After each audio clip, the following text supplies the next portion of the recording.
सीमूतोला जंगल के किनारे विजयनगर नाम का एक गांव बसा हुआ था। उसी गांव में आदित्य नाम का एक गरीब चरवाहा रहता था। उसके पास कोई जानवर नहीं था, इसलिए वह गांव के सेठ जय सिंह के गाय और बकरियों को चराया करता था, जिससे उसे कुछ पैसे मिल जाया करते थे। आदित्य सारा दिन गाय और बकरियों को चराता और शाम होते ही सभी गाय और बकरियों को सेठ के तबेले में ले जाकर बांध देता था।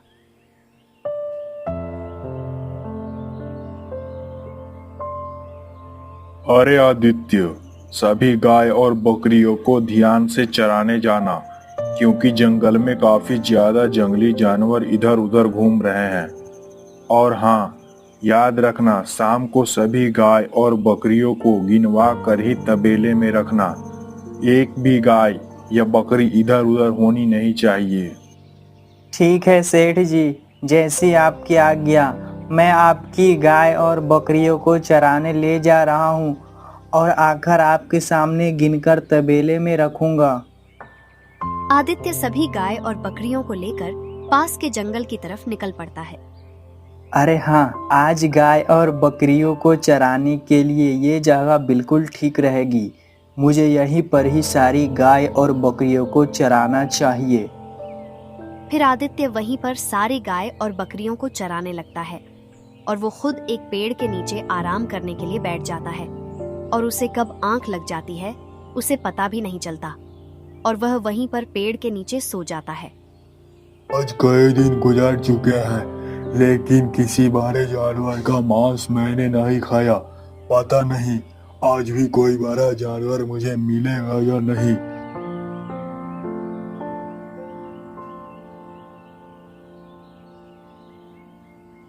अरे ये क्या, यहाँ पर तो कई सारी गाय और बकरियां घास खा रही है। ऐसे मोटे ताजे गाय का मांस खाने में तो मजा आ जाएगा। चलो जाकर इनमें से एक गाय उठा लेता हूँ।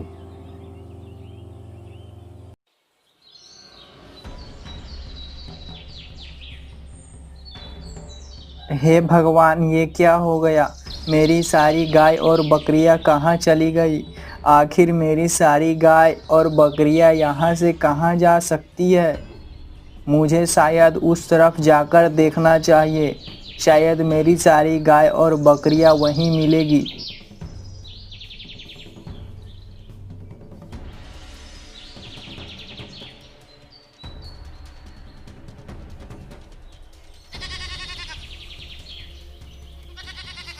हाँ, अरे वो रही मेरी सारी गाय और बकरियां। चलो जल्दी से इन्हें वापस लेकर चलता हूँ। 1 2 3 4 5।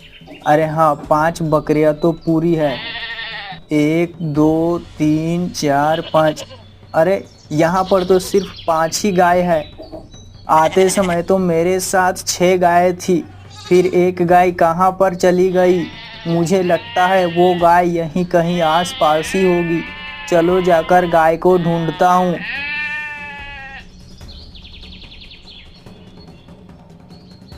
हे भगवान, कैसी मुसीबत आ पड़ी है। वो गाय तो मुझे आसपास कहीं दिखाई नहीं दे रही। अब मैं क्या करूं? अगर वो गाय मुझे नहीं मिली तो सेठ जैसी मुझे नौकरी से निकाल देगा।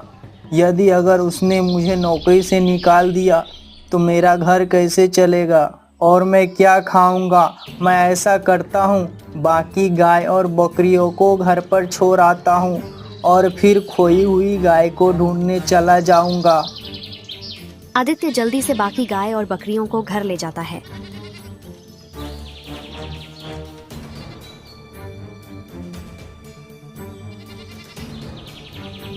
अरे आदित्य, ये तो सिर्फ 5 गाय है। एक गाय कहाँ है?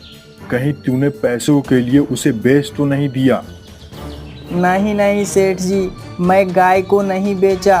पता नहीं सेठ जी, मैं सारी गाय और बकरियां जंगल में चरा रहा था, पर पता नहीं एक गाय वहां से कहां चली गई।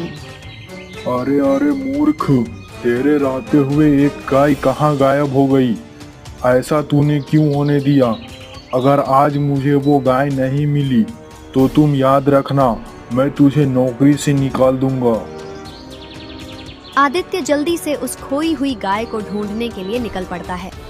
पूरे रास्ते आदित्य यही सोच रहा था कि अगर सेठ जय सिंह उसे नौकरी से निकाल देगा तो वो अपना घर कैसे चलाएगा। ये सारी बातें सोचकर आदित्य मन ही मन निराश हो जाता है। वो अंदर से पूरा टूट जाता है और एक पेड़ के नीचे बैठकर रोने लगता है। उसी पेड़ के ऊपर एक टोनी नाम की चिड़िया बैठी हुई थी और वो आदित्य को देख रही थी। अरे ये कौन है जो पेड़ के नीचे बैठकर रो रहा है? चलो उसके रोने का कारण पूछती हूँ।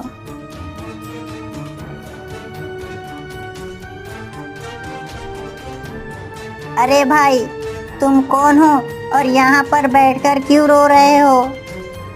क्या बताऊँ टोनी चिड़िया, मैं सेठ जय सिंह के यहाँ उनकी गाय और बकरियों को चराने का काम करता हूँ। आज जब मैं सुबह गाय और बकरियों को चराने के लिए जंगल में लाया था तब वह पूरी थी, पर वापस जाते समय एक गाय कम थी और मुझे बहुत डर लग रहा है कहीं सेठ जैसी मुझे काम से ना निकाल दे।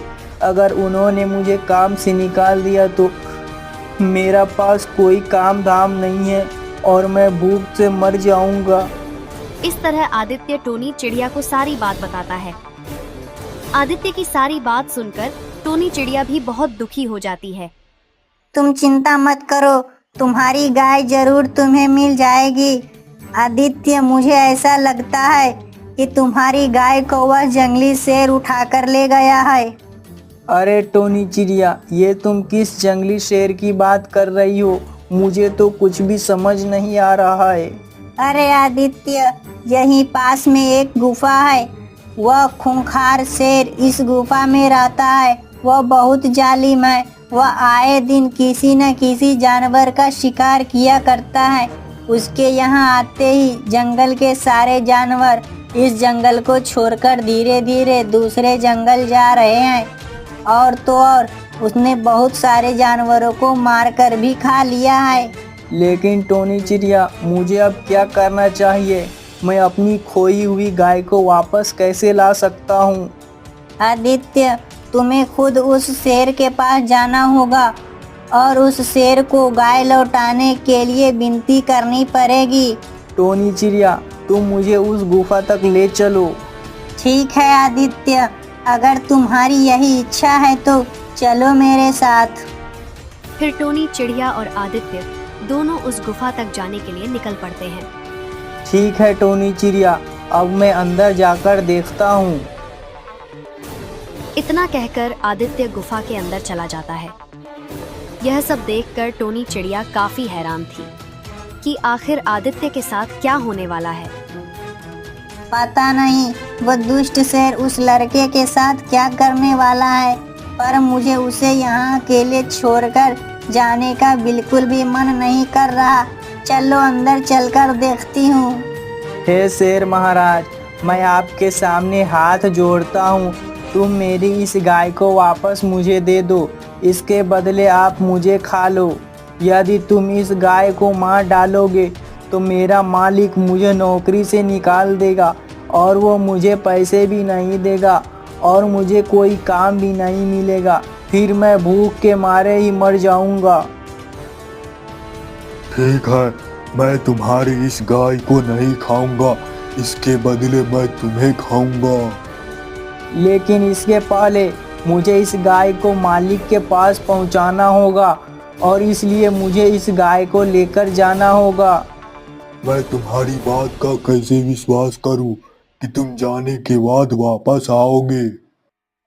तुम मेरी बात का विश्वास करो, मैं वापस जरूर आऊँगा। वैसे भी अगर मैं इस गाय को लेकर नहीं गया तो मालिक मुझे नौकरी से निकाल देगा और मैं भूख के कारण मर जाऊँगा। उससे अच्छा है कि मैं तुम्हारा निवाला ही बन जाऊं।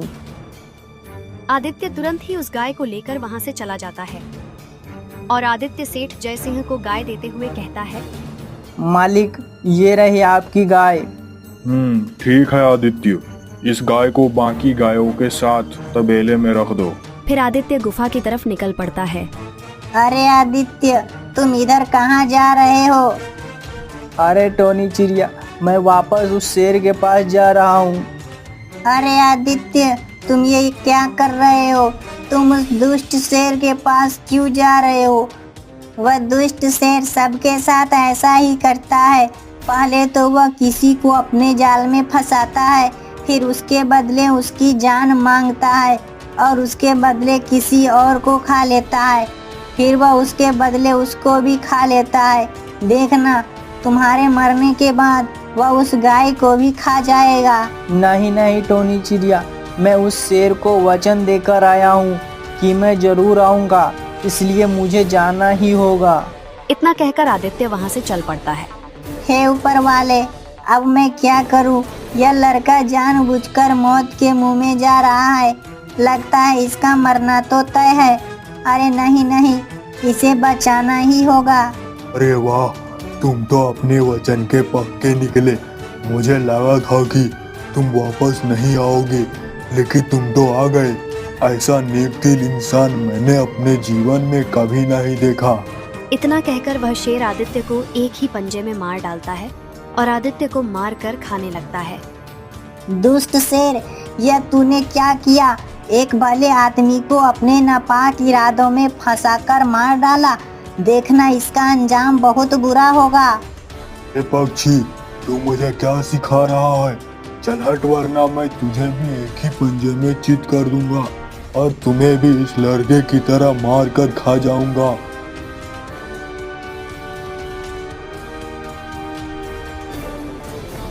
क्या हुआ सुंदर पक्षी, तुम इस तरह क्यों रो रहे हो? क्या मैं तुम्हारी सहायता कर सकता हूँ? फिर टोनी चिड़िया साधु बाबा को सारी बात बताती है। तुम चिंता मत करो, मैं उस लड़के को जीवित कर सकता हूँ और उस दुष्ट शेर को भी उसकी गलती की सजा दे सकता हूँ, अगर तुम मुझे उस लड़के की हड्डियाँ लाकर दे दो तो। ठीक है बाबा, अगर आप उसे जीवित कर सकते हैं तो मैं उसकी हड्डियां अवश्य लाकर आपको दूंगा। फिर टोनी चिड़िया आदित्य की सारी हड्डियां लाकर साधु बाबा को दे देती है। हे सुंदर पक्षी, इस लड़के को जीवित करने के लिए तुम्हें एक और महत्वपूर्ण कार्य करना होगा। कौन सा काम बाबा? आप मुझे बताइए, मैं हर काम करने के लिए तैयार हूँ। आज सूर्यास्त होने से पहले तुम्हें पूर्ण जन्म बूटी लानी होगी। वह पूर्ण जन्म बूटी यहाँ से मीलों दूर गगन पर्वत पर एक जादुई गुफा है। उस गुफा के अंदर तुम्हें वह पूर्ण जन्म बूटी मिलेगी। पर याद रहे, अगर तुम सूर्यास्त होने से पहले उस पूर्ण जन्म बूटी को नहीं लेकर आ पाए तो यह युवा कभी भी जीवित नहीं हो पाएगा। ठीक है बाबा, अब मैं चलती हूँ। मुझे इस कार्य में सफल होने के लिए अपना आशीर्वाद दीजिए। मेरा आशीर्वाद सदैव तुम्हारे साथ है। तुम अपने इस कार्य को पूरा करके ही लौटना। इतना कहकर टोनी चिड़िया गगन पर्वत की ओर उड़ जाती है और वो उड़ते उड़ते उस जादुई गुफा तक पहुंच जाती है। मुझे लगता है ये वही जादुई गुफा है जो साधु महाराज ने बताई थी। हे जादुई गुफा, मैं बहुत दूर से आई हूँ, कृपया मेरी सहायता करे। तुम कौन हो? हे जादुई गुफा, मैं साधु महाराज के कहने पर पूर्ण जन्म बूटी लेने आई हूँ। फिर टोनी चिड़िया सारी कहानी उस जादुई गुफा को बताती है। हे जादुई गुफा, अब तुम ही उस युवक के प्राण बचा सकते हो। हे टोनी चिड़िया, तुम उस नेक दिल युवक को जीवित करने के लिए पूर्ण जन्म बूटी ले जा सकती हो। लेकिन हे जादुई गुफा, मुझे यह नहीं पता कि पूर्ण जन्म बूटी कौन सी है। अब आप ही बताओ कि मैं कौन सी बूटी ले जाऊं। हे टोनी चिड़िया, तुम उस फूल को देखकर खुद ही समझ जाओगी। वह फूल सबसे अलग दिखता होगा। फिर टोनी चिड़िया गुफा के अंदर चली जाती है। अरे बाप रे, यहाँ पर तो सारे फूल एक ही जैसी दिख रही है। पता नहीं वो पूर्ण जन्म बूटी कैसे मिलेगी।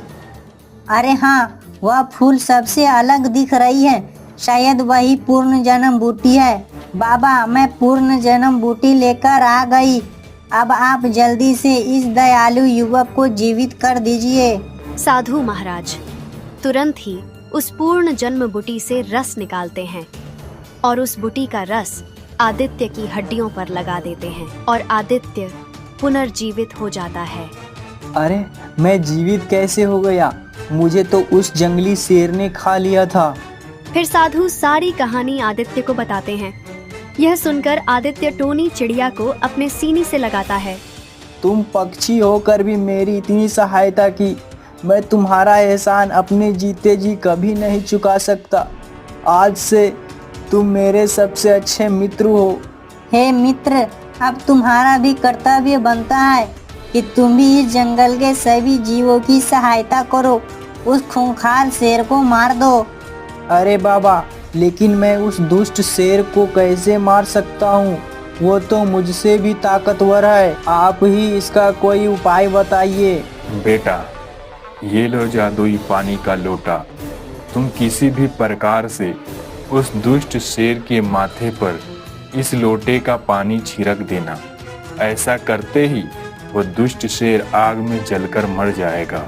ठीक है बाबा, अब मैं चलता हूँ। मैं आपकी सारी बातों का ध्यान रखूंगा।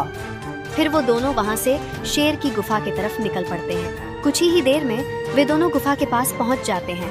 मित्र, तुम यही ठहरो, पहले मैं गुफा के अंदर जाती हूँ। यदि वो दुष्ट शेर सोया हुआ हो तो मैं तुरंत आकर तुम्हें बताऊंगी। ठीक है मित्र, लेकिन तुम अपना ख्याल रखना। जब टोनी चिड़िया गुफा के अंदर जाकर देखती है तो वो खूंखार शेर अपनी नींद पूरी कर रहा था। मित्र, जल्दी से तुम लोटा लेकर गुफा के अंदर चले आओ। वो खूंखार शेर अपनी नींद पूरी कर रहा है। फिर आदित्य जादुई पानी का लोटा लेकर गुफा के अंदर जाता है और उस दुष्ट शेर के माथे पर जादुई पानी गिरा देता है। पानी गिरते ही उस दुष्ट शेर के पूरे शरीर में आग लग जाती है और देखते ही देखते वो दुष्ट शेर अग्नि में जलकर राख हो जाता है।